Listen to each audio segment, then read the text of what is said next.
प्यारे विद्यार्थियों, हर विषय की तरह अपने 10वीं कक्षा की हिंदी जो विषय है इसका भी आपके सामने ऑनलाइन क्लासेस के लिए मैं आया हूँ। आपके हिंदी विषय की जो है दो पुस्तकें, उसमें से कृतिका जो आपने देखी होगी बाजार में आपको मिल जाएगी। क्षितिज और कृतिका दो नाम से है। मैं क्षितिज जो पुस्तक है इसका प्रथम जो अध्याय है सूरदास, उसके बारे में आपको बताना चाहता हूँ। इस अध्ययन को हम इस पाठ को बताएंगे। एक चीज है, इसको आप आसानी से समझ सकते हैं। सूरदास का जीवन परिचय हम देखेंगे कि सूरदास कहाँ जन्मे, कब जन्मे, किसकी इन्होंने भक्ति की और किस तरीके से इन्होंने साहित्य जगत में अपने साहित्य की लेखन कार्य किया, ये इनके जीवन परिचय में आ जाएगा। इन्होंने जो साहित्यिक रचना की वह इनकी रचना से ली आ जाएगी। ये आपके परीक्षा में 2 नंबर का क्वेश्चन हर बार पूछा जाता है। कोई भी किसी भी कवि का नाम दे दिया जाता है और पूछा जाता है कि इसका जीवन परिचय लिखो, यानी इसके बारे में आपको लिखना पड़ता है 7 से 8 लाइनों के बीच में। तो हम इसके जीवन परिचय के बारे में आसानी से आपको बता देते हैं कि सूरदास कौन थे। सूरदास का जन्म जो हुआ ये सन 1478 के अंदर माना जाता है और सूरदास के जन्म के बारे में मतभेद पाया जाता है। विभिन्न विद्वानों का मतभेद है। कुछ विद्वान इनका जन्म जो दिल्ली के पास सही गांव में मानते हैं, कुछ विद्वान इनका जन्म स्थान दिल्ली के पास सही ग्राम को मानते हैं कि इनका जन्म दिल्ली के पास में सही ग्राम में हुआ था, जबकि कुछ विद्वान जो है इनका जन्म स्थान आगरा और मथुरा के बीच, आगरा व मथुरा के बीच में एक गांव आता है रुणकता गांव को इनका जन्म स्थान मानते हैं। रुणकता गांव को इनका जन्म स्थान मानते हैं। जन्म इनका हुआ 1478 में। जन्म के बारे में इनका मतभेद पाया जाता है। कुछ विद्वान इनका जन्म स्थान जो आचार्य रामचंद्र शुक्ल के अनुसार इनका जन्म जो हुआ था दिल्ली के सही ग्राम में, तो कुछ विद्वान आगरा और मथुरा के बीच रुणकता गांव में इनके जन्म स्थान को माना जाता है। ये जन्म से अंधे थे या नहीं, इस पर भी मतभेद है। जन्मांध जन्म से अंधे थे या नहीं, इस पर भी मतभेद पाया जाता है। क्योंकि कुछ विद्वान इन्होंने जो श्री कृष्ण की बाल लीलाओं का जो वर्णन किया है वह इतना सटीक है कि जिसको एक आंखों वाला ही देख सकता है, उन्होंने उनका वर्णन किया। तो कुछ विद्वान कहते हैं कि जीवन के अंतिम काल में इनका जो ये अंधे हुए थे, जबकि कुछ विद्वान कहते हैं कि ये जन्म से ही अंधे थे। एक साहित्य वर्ता साहित्य और के अनुसार ये सारस्वत ब्राह्मण थे। सारस्वत ब्राह्मण जाति के माने जाते हैं। और इसी में एक पद आया है, इस पद के अनुसार ये चंद्रवरदाई के वंशज ब्रह्मभट्ट मालूम होते हैं। सूरदास के जाति के बारे में बताया, इनके वंश के बारे में बताया। आगे अगर बात करते हैं कि सूरदास जन्म से अंधे थे या नहीं, इस पर भी मतभेद था, तो एक पद मिलता है। उस पद के अनुसार सूरदास जो है अंधे होने के कारण एक अंधकूप में गिर गए। 6 दिन तक वहां पर भूखे और प्यासे पड़े रहे। तब श्री कृष्ण ने इनको दर्शन दिए और इनको सनेत्र कर दिया। तब इन्होंने श्री कृष्ण से निवेदन किया कि हे प्रभु, मैंने जिन आंखों से आपके दर्शन किए हैं उन आंखों से मैं सांसारिक मोहमाया को देखना नहीं चाहता। तो इनके निवेदन से इनकी आंखें सदा के लिए बंद कर दी और इनको प्रज्ञा चक्षु प्राप्त हो गए। प्रज्ञा चक्षु प्राप्त कर दिए। सूरदास की जो प्रमुख रचनाएं मानी जाती है, सुर सागर, मेरे साथ याद हो जाएगी, आपको बोलते रहो। सुर सागर, सुर सरावली, साहित्य लहरी। सुरसागर, सुरसुरावली, साहित्य लहरी इनकी प्रमुख रचनाएं मानी जाती है।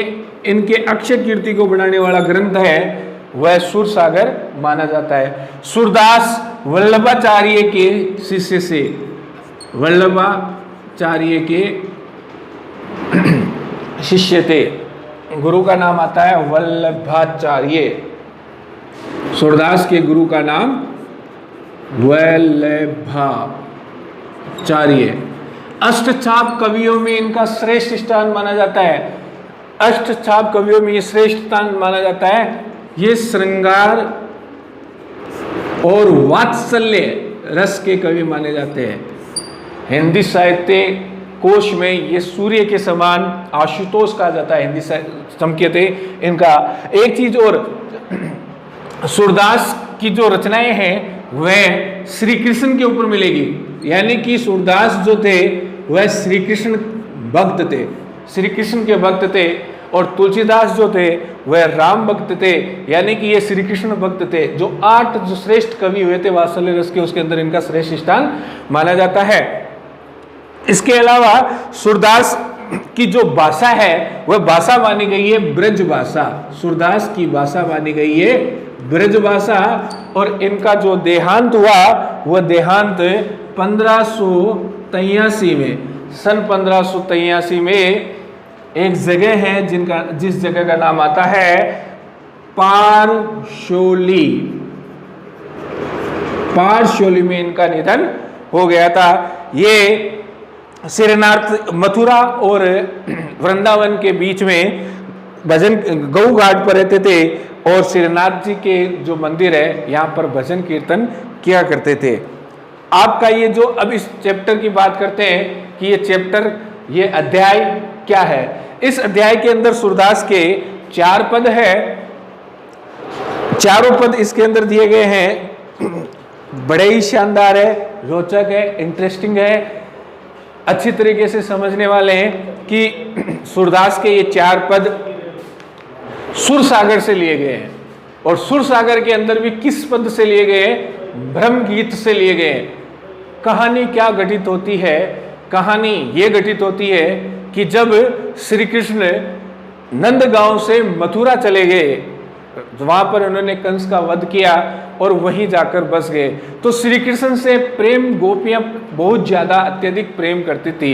श्री कृष्ण जब वहां से जा रहे थे तब उन्होंने, श्री कृष्ण ने उन गोपियों को वापस मिलने का वादा किया था कि मैं वापस आऊंगा, लेकिन श्री कृष्ण वहां नहीं आए। वहां श्री कृष्ण के परम मित्र उद्धव उनसे मिलते हैं, जो कि ब्रह्म योग के बारे में बताते हैं कि हम योग के द्वारा, तपस्या के द्वारा हम ईश्वर को प्राप्त कर सकते हैं। तो श्री कृष्ण ने अपने इस परम मित्र उद्धव को वापिस नंदगांव में भेजा। वहां पर वो बिल्कुल श्री कृष्ण के समान लग रहा था। तो जब सुबह नंद जी के घर के बाहर रथ खड़ा था और श्री कृष्ण से मिलता जुलता उनकी तरह वेशभूषा वाला पहने हुए एक व्यक्ति बैठा था, तो गोपियों ने देखा कि शायद हमारे प्रिय कृष्ण हमसे मिलने के लिए आए हैं। वह गोपियां जब उस उद्धव से मिलती है तो उद्धव अपने ब्रह्म योग के बारे में बताता है और गोपियां अपने प्रेम के बारे में उन्हें बताती है। इन दोनों के बीच में जो संवाद होता है वह संवाद होता है। उसी समय वहां पर कहीं से उड़ता हुआ एक भ्रमर आ जाता है।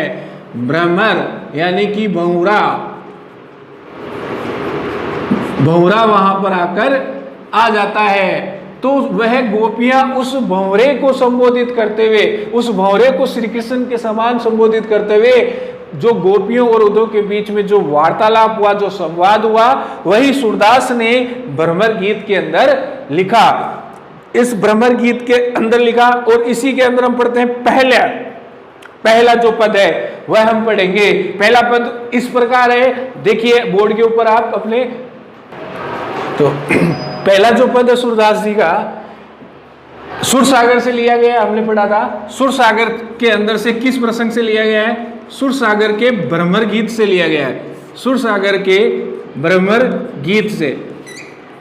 अगर मान लो एग्जाम में, परीक्षा में आपके यही आ जाए कि इसकी आपको सप्रसंग व्याख्या करनी है, तो सप्रसंग व्याख्या में हम क्या लिखेंगे? संदर्भ और प्रसंग में लिखेंगे कि प्रस्तुत पद्यांश हमारी पाठ्य पुस्तक क्षितिज के अध्याय सूरदास से लिया गया है। सूरदास द्वारा रचित सुरसागर के भ्रमर गीत प्रसंग से उद्धृत है। इसमें गोपियां उद्धव के ऊपर व्यंग्य करती हुई वर्णन करती है कि, फिर व्याख्या में आ जाएगा, उद्धव तुम तो अति बड़भागी। गोपियां उद्धव से कहते हैं कि अरे उद्धव तुम तो बड़े ही भाग्यशाली हो।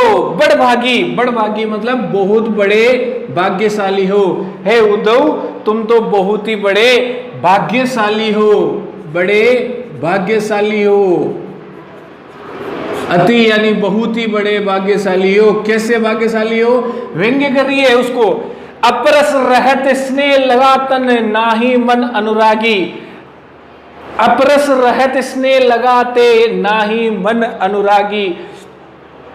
अपरस बिना छुए हुए, आप प्रेम की डोर से मुक्त हैं, आप प्रेम की डोर से मुक्त हो, यानी कि आपने कभी प्रेम रूपी बंधन में आपको कभी बांधा ही नहीं गया है, आपके मन में कभी अनुराग पैदा नहीं हुआ, प्रेम पैदा नहीं हुआ, आपके मन में कभी प्रेम पैदा नहीं हुआ है, स्नेह आपके मन में कभी आया ही नहीं है, कभी प्रेम के बंधन में आप पड़े ही नहीं हो।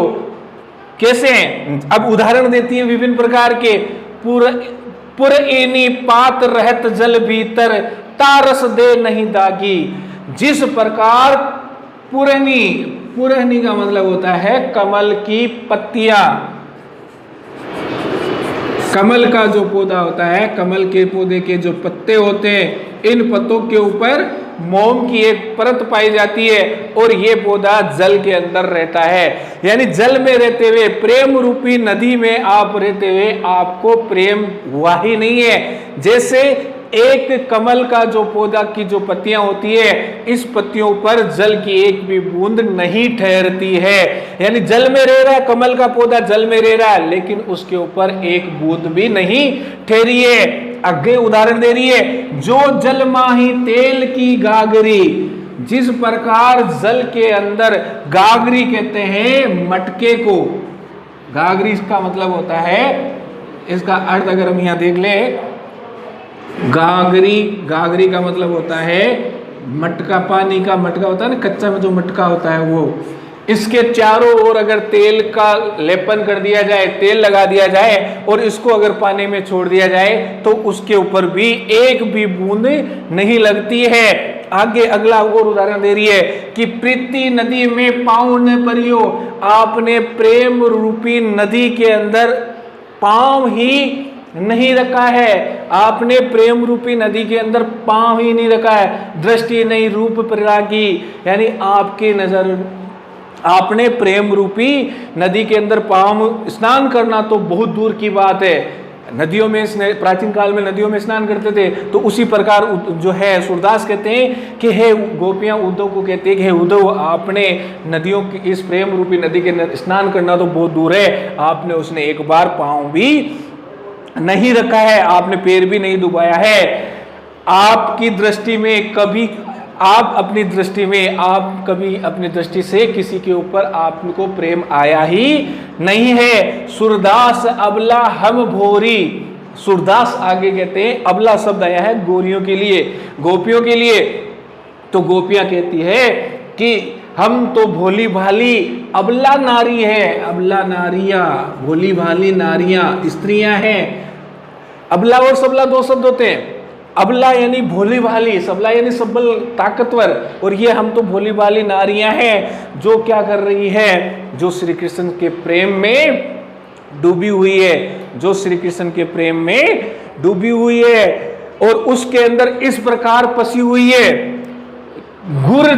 गुर चाटी जो परिरागी, किस प्रकार फंसी हुई है, जैसे आपने देखा होगा मीठा गुड़ होता है, इसके चारों ओर चींटियां, अगर आप उसको थोड़ी देर रख दो तो उसके चारों ओर चींटियां चिपक जाती है। तो गोपियां कहती है, सूरदास कहता है कि हम गोपियां जो है हम भोली भाली है और श्री कृष्ण के प्रेम में इस प्रकार फंस गई, जिस प्रकार एक मिठाई यानी एक गुड़ के चारों ओर चींटियां चिपक जाती है, उस प्रकार हम श्री कृष्ण के प्रेम में चिपक गई है। तो इस प्रकार गोपियां वस्तुतः उद्धव को व्यंग्य करते हुए एक अभागा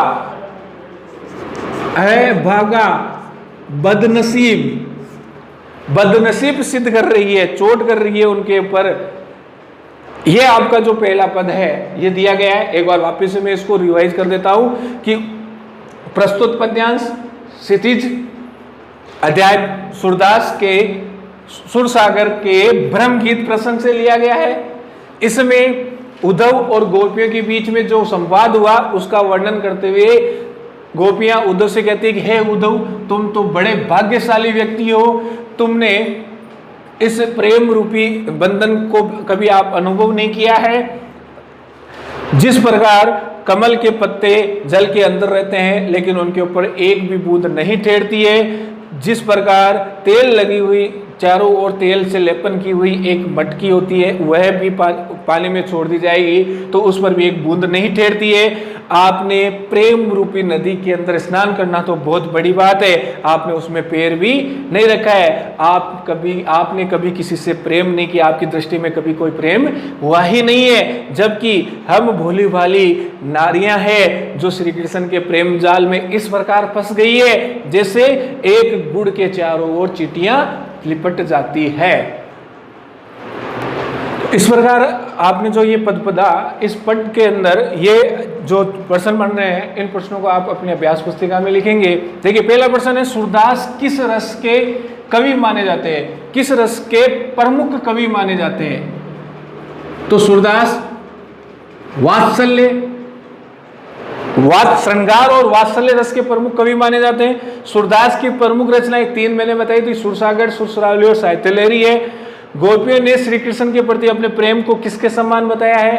अभी हमने पढ़ा था, उदाहरण दिया था कि गुड़ लगी हुई चींटियों के चारों ओर बताया था। गोपियों द्वारा उद्धव को भाग्यवान यानी बड़भागी कहने में क्या क्या व्यंग्य किया था वो अभी इस व्याख्या के अंदर हमने आपको बताया था।